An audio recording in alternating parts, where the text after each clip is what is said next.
though. We were Shouts talking out. about how weird it was to meet Mike Tyson. You know, it's so strange to hang out and talk to him.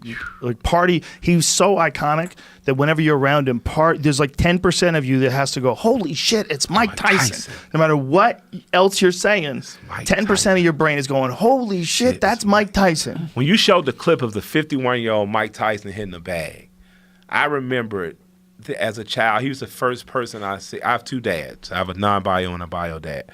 And he was the first person my dad. You know what I'm saying? He hit with such vicious and evil intent. It was amazing. Yeah, he can still do it. Yeah, that's what I saw when he was hitting the bag. Like, he's still terrifying. Yeah, if he was a young contender coming up, you would look at him and go, wow, this guy can punch. Yeah. He doesn't have nearly the hand speed that he had when he was young.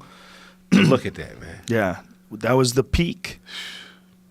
He had an amazing story, though, man. Listening to him describe his childhood and how Customato had hypnotized him. Yeah. That was amazing because I'd never heard him talk about that before, and that's what people need to understand, like who he was.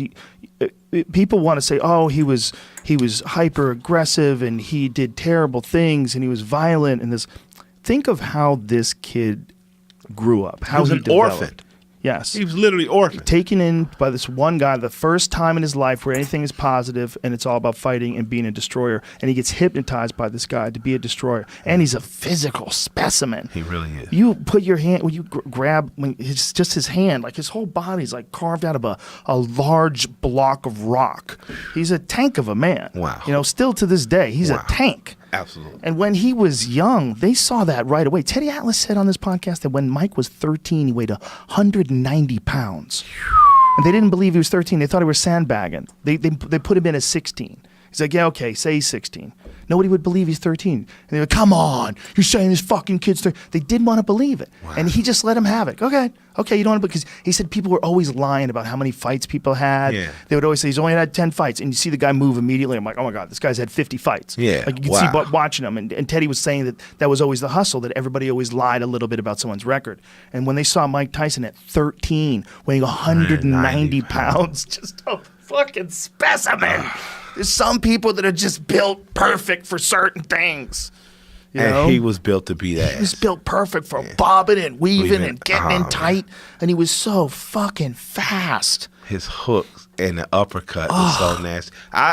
Which fighter has that uppercut? Lennox Lewis had a tremendous uppercut. Yeah. There's some fighters today. But Lennox was Anthony taller. Joshua has a tremendous uppercut. Yeah, there's some amazing talent today, but it's like what Mike had done was revitalize the entire country's image of the heavyweight division. Yeah. Because the heavyweight division got boring for a while. Absolutely did. And no disrespect, but there was guys that just like Pinklin Thomas, who's a champion, and Tony Tubbs. They weren't the kind of guy that you like look forward to seeing as being the champion of the world. You didn't believe it. You're like, I don't believe that's the toughest guy in the world. Yeah. He might be a tough guy. I'm sure he's a tough guy. He's a professional boxer, but I don't think that's the best guy. Yeah. And then Tyson came along and like, there he is. Yeah. Mike had the perfect name. He had the perfect look. He had the perfect body. He had the perfect image.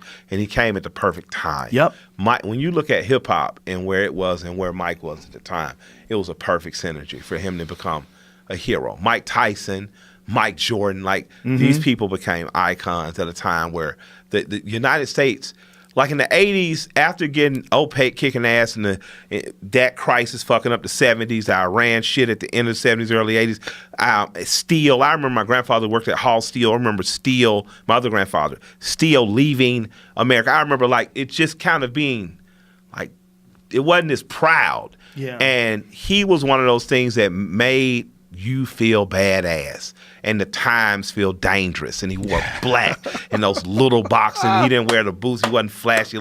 He was a perfect villain at a time where villainy, NWA, you know what I'm saying? Yeah. It was celebrated danger.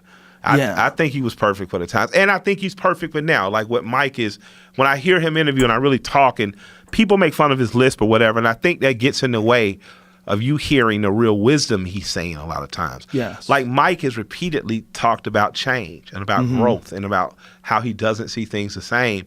And I think if we actually listen to that, it kind of challenged us to do the same shit that we really don't want to do. Yeah, he's one of the rare guys that you'll talk to that accomplished an insane amount, literally became one of the most famous boxers in the history of the sport.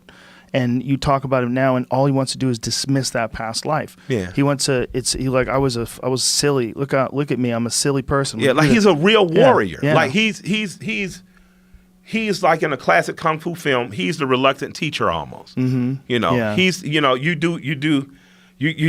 do a movie. Mike is the guy who, as a student, go to beg to teach you to fight, and you want to know why he won't teach you, and it's because you find out later your teacher killed someone, in the ring or some shit. Like he is really that character. He is you could tell even with the pigeons back in the days that there's kindness and love in there somewhere. Yeah. And now he gets to express it to human beings. You just see he's a happier person. You know what I mean? Until you bring up Don King's name. Yeah, don't do that. Yeah, and then you get scared like he's gonna fucking beat me up and my dad too. The crazy thing about him selling weed now is that what did they charge him? $300,000, I think, for he tested positive for the Andrew Galata fight for weed. So they fined him $300,000. They just stole money from him because he had weed in his system. Wow. Now he sells weed. When are they gonna let NFL guys smoke weed, man? They should let everybody smoke it. It's good for your brain. Especially if you're doing something like slamming into each other, running 30 miles an hour. Yeah. It's probably good to give them something to calm them down. True.